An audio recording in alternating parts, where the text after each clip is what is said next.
Selamat datang di Saling Silang Pandang. Tempat kita mengadu dua gagasan untuk menemukan pemahaman yang lebih dalam. Hari ini kita akan membahas sebuah fenomena yang rasanya sangat dekat dengan kita semua. Tekanan sosial dan finansial di seputar pernikahan modern. Materi kita ini menarik. Ada dua narasi yang seolah jadi cermin satu sama lain. Ada kisah Fulana, seorang perempuan muda yang terjepit antara kemauan keluarga dan kondisi dompetnya. Dan di sisi lain ada Raka, seorang pria yang memikul beban yang seringkali tidak terucap, yaitu sebagai calon kepala keluarga. Dari dua cerita ini muncul satu pertanyaan besar yang akan jadi pusat perdebatan kita. Sebenarnya apa sih akar masalah dari fenomena biaya gengsi pernikahan ini? Dan di mana titik perubahan yang paling efektif? Tepat. Saya sendiri cenderung melihat ini sebagai akibat dari komunikasi sosial yang macet. Ada semacam kekosongan validasi untuk pilihan-pilihan yang lebih sederhana. Jadi bagi saya, masalahnya ada di ruang dialog, terutama dialog antar generasi. Sementara saya akan berargumen bahwa komunikasi itu gejalanya, bukan penyakit utamanya. Masalah yang lebih dalam, yang lebih fundamental menurut saya adalah krisis definisi maskulinitas modern, di mana nilai seorang pria itu seolah-olah disamakan dengan seberapa mewah pesta yang bisa dia biayai. Jadi perubahan harus dimulai dari pria itu sendiri. Komunikatif. Tekanan yang dia alami itu datang dari banyak sekali arah kan? Dari media sosial dengan standar hashtag wedding goals-nya yang nggak realistis, dari teman-temannya juga. Tapi yang paling berat, dari ibunya. Dan disinilah kuncinya. Narasi ini dengan sangat baik menunjukkan kalau motivasi si ibu itu bukan pamer, sama sekali bukan. Beliau bertindak begitu karena trauma masa lalunya. Dulu pernikahan yang sederhana jadi bahan omongan tetangga. Jadi ini bukan soal beda nilai antara ibu dan anak, tapi lebih ke jurang komunikasi. Sang ibu cuma mau melindungi Fulana dari rasa malu yang pernah dia alami. Nah, titik balik Fulana itu bukan saat tabungannya nambah loh, tapi saat dia dapat amunisi ilmu dari kisah pernikahan Ali dan Fatimah. Untuk bicara dari hati ke hati sama ibunya. Narasi ini bahkan bilang masalahnya bukan finansial tapi komunikasi. Jadi, tanpa dialog yang jujur, yang terjadi lingkaran setan kebisuan. Semua merasa tertekan tapi semua diam. Solusinya harus dengan membangun izin sosial lewat komunitas dan edukasi. Saya bisa ikuti alur berpikir itu. Dan saya setuju, komunikasi itu penting sekali. Tapi saya melihatnya sebagai langkah terakhir, bukan langkah pertama. Bagi saya, komunikasi yang jujur dan efektif itu adalah buah dari sebuah perubahan yang lebih fundamental, yaitu pergulatan internal yang digambarkan dengan sangat kuat di kisah Raka. Coba kita lihat. Raka itu merasa gagal sebelum bertanding. Kenapa? Bukan karena dia nggak punya uang untuk hidup, justru sebaliknya kan, tabungannya cukup untuk DP rumah, modal usaha, dan biaya hidup setahun.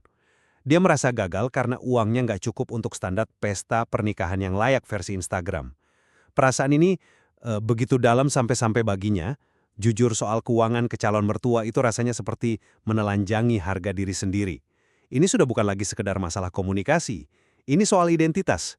Serangan langsung ke konsep dirinya sebagai laki-laki. Nah, titik baliknya pun bukan dari luar, dari komunitas, bukan dari diskusi, tapi dari sebuah momen refleksi pribadi setelah dengar khutbah Jumat. Momen itu yang memicu Raka mendefinisikan ulang perannya. Dari seorang penyedia pesta, jadi seorang imam yang logis. Pernyataannya, maskulinitas bukan tentang seberapa mahal pestamu, tapi seberapa bijak kamu menyiapkan masa depan keluargamu. Itu sebuah manifesto. Tanpa keberanian merombak definisi ini, alat komunikasi secanggih apapun nggak akan berguna, karena pria seperti Raka akan tetap merasa gagal. Jadi, perubahan harus dimulai dari dalam diri pria itu sendiri. Dari tekanan ini, Anda kan fokus pada beban yang dirasakan pria.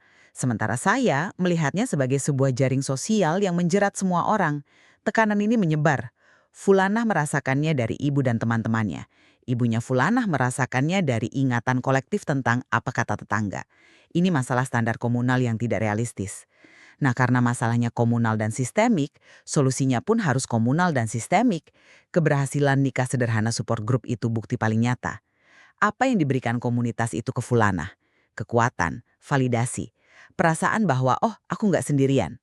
Saat dia lihat testimoni orang lain, dia sadar pilihannya itu bukan sesuatu yang aneh.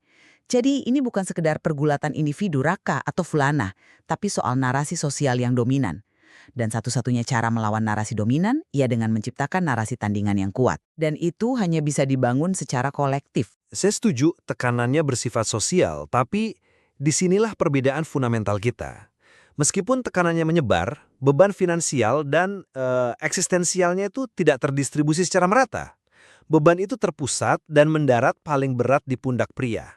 Raka menyebutnya beban diam, istilah yang sangat tepat menurut saya. Ada perbedaan kualitatif yang sangat jelas di sini. Fulana itu khawatir mengecewakan keluarga. Itu berat tentu. Tapi Raka khawatir akan kegagalan fundamental dalam perannya sebagai penyedia nafkah. Ketakutan terbesar Raka itu bukan saat ijab kabul, tapi beberapa bulan setelah nikah, saat istrinya bilang, "Mas, beras habis." Dan dia nggak punya jawaban, karena uangnya udah jadi dekorasi dan konten medsos. Jadi tekanan bagi Raka ini sifatnya eksistensial, menyangkut harga dirinya. Ini lebih dalam dari sekedar apa kata orang. Ini pertanyaan internal, apa saya mampu jadi pemimpin keluarga? Dan tekanan semacam itu nggak bisa dijawab hanya dengan dukungan komunitas. Tapi, apa komunitas tidak berperan sama sekali untuk meringankan beban eksistensial itu? Coba kita lihat katalis perubahannya. Bagi Fulana, pemicunya itu jelas dari luar. Dia nggak tiba-tiba dapat pencerahan sendiri. Dia mencari ilmu di kajian, dia belajar dari teladan, dan yang paling krusial, dia menemukan komunitas. Faktor-faktor eksternal inilah yang memberinya amunisi untuk memulai percakapan yang paling sulit dengan ibunya. Ini membuktikan bahwa menyediakan sumber daya, pengetahuan, dan ruang aman itu adalah kuncinya. Kita nggak bisa cuma nunggu tiap orang mengalami pencerahan internal. Itu nggak efisien. Kita harus bangun infrastruktur pendukungnya. Kajian, komunitas, konten edukatif, supaya lebih banyak Fulanah di luar sana yang bisa menemukan jalan keluar. Justru di situ, menurut saya letak masalahnya. Pemicu dari dalam itu bukan pelengkap, tapi fondasi. Tanpa itu, amunisi dari luar yang Anda sebutkan tadi nggak akan bisa ditembakkan. Sebaliknya, pemicu perubahan bagi Raka itu murni datang dari dalam. Khotbah Jumat itu cuma pemantik, tapi proses perenungannya terjadi di dalam dirinya sendiri. Dia secara sadar menimbang dua pilihan, membangun rumah tangga atau rumah pesta. Keberaniannya untuk jujur pada pasangannya itu adalah akibat dari pergeseran identitas ini, bukan penyebabnya. Dia harus selesaikan dulu pertarungannya dengan definisinya sendiri tentang apa artinya menjadi seorang pria. Pertanyaannya begini, seandainya Raka menemukan komunitas nikah sederhana sebelum dia mengalami pergulatan batin, apa dia akan bergabung? Saya ragu. Mungkin dia malah akan melihat komunitas itu sebagai kumpulan orang yang tidak mampu dan menolaknya, karena itu mengancam egonya. Ini menunjukkan perubahan sejati harus didorong oleh reevaluasi prinsip-prinsip inti. Tanpa pergeseran internal ini, dukungan eksternal hanya akan jadi angin lalu. Mungkin ini bukan soal mana yang lebih dulu ya, internal atau eksternal. Mungkin keduanya saling mempengaruhi. Bisa jadi justru karena seseorang tahu ada dukungan eksternal, dia baru berani memulai refleksi internal. Dia lihat ada jalan keluar. Ini membawa kita ke titik selanjutnya. Siapa aktor utama solusinya? Bagi saya, narasi Fulanah dengan sangat jelas menempatkan solusi pada kekuatan kolektif. Pesan kamu tidak sendirian itu diulang berkali-kali. Kunci keberhasilan Fulana adalah normalisasi. Ketika dia lihat testimoni dari pasangan lain, dia sadar menikah sederhana itu pilihan yang valid dan bahkan cerdas. Transformasinya pun menyebar. Ibunya berubah, sahabatnya terinspirasi. Ini menunjukkan bahwa sebuah gerakan sosial untuk memecah kebisuan adalah solusi yang paling efektif. Aktor utamanya, ya kita semua. Takarsai oleh kepemimpinan logis dari sang pria. Momen paling menentukan di kisah Raka itu bukan saat ia gabung grup dukungan, tapi saat ia duduk berdua dengan calon istrinya dan dengan berani menyajikan pilihan yang sulit. Dia tidak bertanya, sayang enaknya gimana ya? Dia memimpin. Dia paparkan visinya. Pilihan A, pesta megah, kita mulai hidup dari nol. Pilihan B, syukuran sederhana, sisanya untuk DP rumah dan modal usaha. Itu adalah sebuah tindakan kepemimpinan. Dan persetujuan pasangannya yang bilang, aku mau masa depan mas, bukan pesta, adalah validasi atas kepemimpinan yang baru itu. Aktor utamanya ia calon pemimpin keluarga itu sendiri. Dialah yang harus berani mengambil langkah pertama. Komunitas bisa jadi pendukung, tapi inisiatif pertama yang berisiko itu harus datang dari sang pria. Jadi kalau kita tarik benang merah ya, posisi saya tetap berpusat pada bagaimana kebisuan bersama ini jadi penghalang utama. Tekanan finansial dan gender itu nyata, saya tidak menyangkalnya.